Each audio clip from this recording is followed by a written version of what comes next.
onye na-anọchite anya Rumba North and South Federal Constituency n'ụlọ mgbakọ nnọchite anya nke iti Princess Chinwe Nnabuife bụkwa gụnyere ụmụ nwaanyị ka a sonyesie ike n'okwe ndọrọndọrọ ka a kwụsị mmegide na-emegide ha ma kwalite ọchịchị kwalitekwanụ mmepe nke obodo anyị. Princess Nnabuife kpọrọ okwu anụ a na ọgbakọ chịkọbara ụmụ nwaanyị nọ n'ọgbọ nta nkwado ya nke ndị so wee chịkọba ya bụ National Institute for Legislative and Democratic Studies na njikọta aka ọnụ United Nations Women emere ya na Ajali dị na kansụl Rumba North. Chukwuemeka Modelim pụtara anya ụka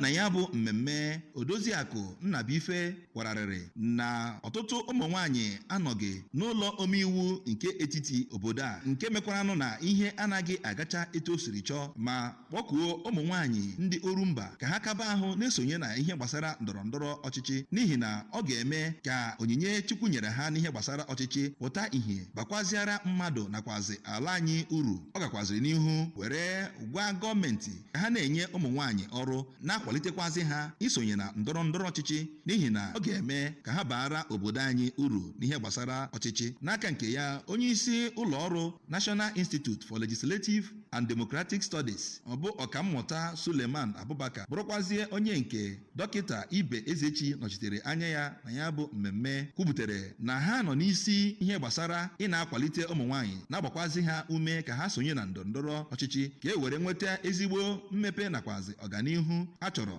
n'ala anyị bụ Naịjirịa. N'okwu nke ya, onye ọbịa pụrụ iche na ya bụ mmemme ọ bụ Maazị Augustine Osigwe kọwara na ihe jikọba ya bụ ihe bụ iji gwa ụmụ nwaanyị ndị nke nọ n'ọgbọ nta nkwado Orumba North and South ka ha gaa n'ihu na-esonyesi ike na ndọrọndọrọ ọchịchị ala anyị n'ihi na ọ ga-eme ka ha baara ala anyị uru ma kwụsịkwazịa mmegbu a na-emegbu ụmụ nwaanyị n'ihe gbasara ndọrọndọrọ ọchịchị. Site na Ajali, abụ m Chukwuemeka Model.